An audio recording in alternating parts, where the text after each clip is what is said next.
너무나 잔인무도한 행위들이 너무도 많이 일어났어요. 이런 희생자들 묘비, 영정, 무덤만 봐도 너무너무 가슴이 착잡합니다. 예. 왜 이런 일이 일어났을까요? 그 정권이라는 것이 무서운 것 같습니다. 정권을 탈취하기 위한 수단이었겠죠. 수단 예. 방법을 동원해서 자기의 정권을 유지하기 위한 것인데 이 역사를 보면은 네, 그런 사례를 이렇게 볼 수 있습니다. 네, 국민을 억압하고 탄압하면은 정권을 유지할 수 있다. 이제 그 증거를 대자면은 예를 들어서 1948년도 4.3 제주 양민 학살. 학살이 예, 그때 뭐 제주도 4.3 항쟁. 제주도 인구가 네. 몇만 명이나 되었는가는 모르겠습니다만은 조사에 의하면은 3만 명 이상을 희생시켰다고 그러거든요. 그 당시로서 당시에 3만 명이면 엄청난 수인데요. 예, 그렇습니다.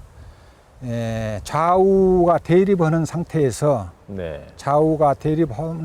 총부리를 서로 겨누는 상태에서 아무 좌도 우도 아닌 양민을 네. 막 그대로 표현대로 하면은 싹 쓸어버린 것이죠. 제주도를 싹 쓸어버렸다. 아마 그 표현이 맞을 것 같아요.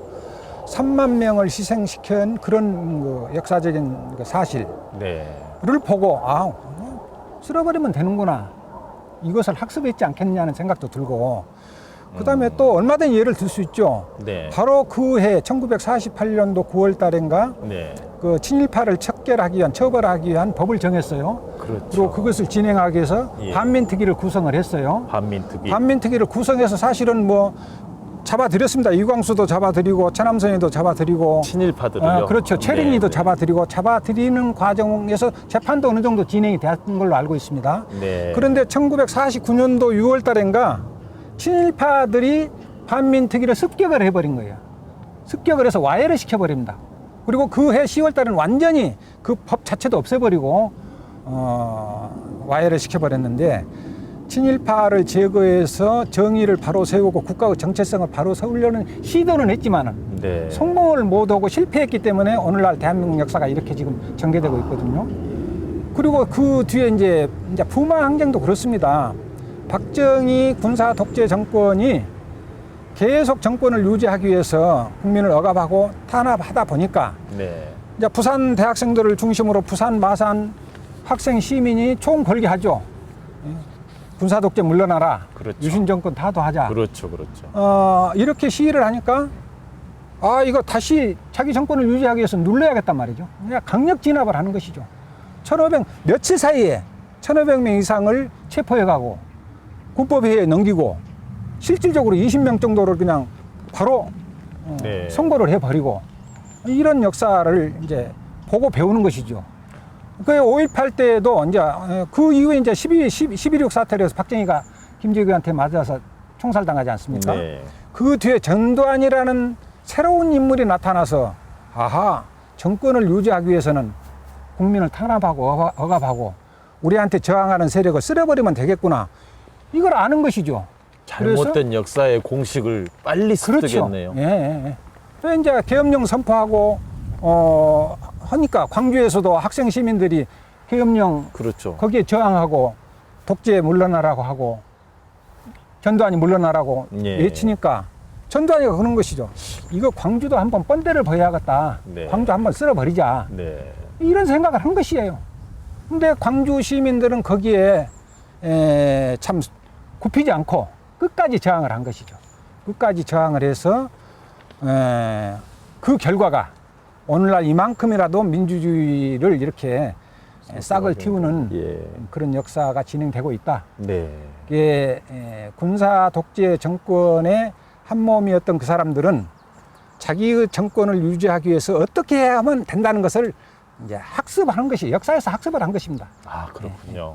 잘못된 고리가 역사적인 흐름을 보니까 비단 1980년도 5월 18일에만 있었던 게 아니었네요. 그렇습니다. 우리 모르는 학생들은 5.18 그러니까 5월 18일 하루 동안만 광주에서 그 난리가 일어났던 모양이구나. 네. 이렇게 생각을 하는 것 같은데 그렇지 않습니다. 짧게는 5월 18일부터 5월 26일까지 네. 9일 동안이란가요? 조금 더 길게 보면 5월 13, 14일부터 5월 26일까지 네. 12, 3일 동안 그동안 아주 철저하게 광주 시민들이 똘똘 뭉쳐서 대동단결해 가지고 네. 저항을 한 것이죠. 대한민국이 이 탄생되고 나서 근현대사가 시작됐다고 생각된다면 대한민국 현대사 줄기를 보면 너무도 많은 아픈 시련들이 많습니다. 그렇습니다. 예. 너무 잘못 점철된 역사적 사건들이 많았고요. 지금 선생님께서 말씀하다시피 굵직굵직했던 희생 사건들이 많이 일어나게 됐는데요. 예. 왜 우리나라가 전체적인 특히 현대사에서 예. 이런 잘못된 역사의 고리가 계속 이어지고 있는지 예. 그 이유가 무엇이라고 생각하십니까?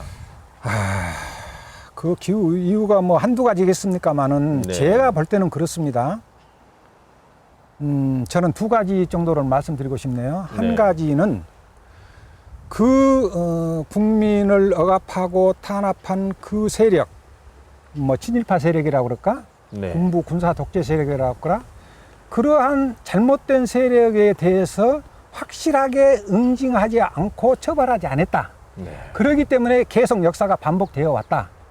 아까 그런- 말씀하셨던 그런 생각을 것처럼. 하고요. 네.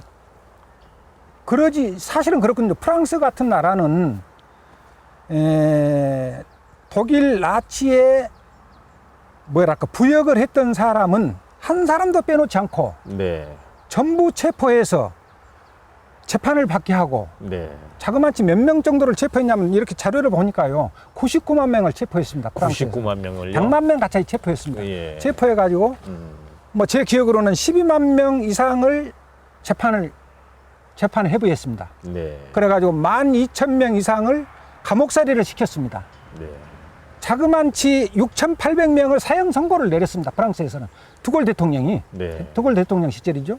6,800명 이상을 사형 선고를 내렸고 실제로 사형 집행한 숫자는 760명 정도가 된다고 합니다. 네. 근데 우리나라 역사에서는 일제 시대 친일파 군부 독재 세력에 빌붙었던 사람들 사형시켰다는 예를 제가 알고 있지 못합니다. 한 명도 안 시켰나요? 한 명도 안 시켰던가요? 한 명도 안 시켰습니다. 시켰어요? 제가 알고 있지 못하니까요. 네. 그랬을 때 너무나도 우리는 정반대로 프랑스와 비교했을 때 정반대로 해왔다. 역사의 정의를 바로 세우지 못했다. 네. 역사의 정체성을 바로 갖지 못했다. 이러한 역사적인 반성을 해보게 되는 것이죠. 그래서 이 우리나라의 역사 정의를 바로 세우기 위해서는 역사의 정체성을 바로 세우기 위해서는 죄를 진 그 사람들에 대해서 엄중하게 처벌하고 확실하게 응징해야 한다. 이런 교훈을 우리 국민들이 가졌으면 좋겠고, 네. 그 다음에 우리 후대들에게, 우리 학생들에게, 우리 시민들에게, 우리 국민들에게 철저하게 교육을 시켜야 한다.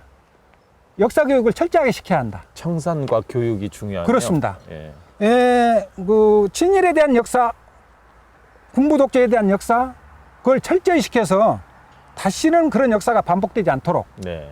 그런 역사가 반복되면 나라 또 빼앗기지 않겠습니까? 네.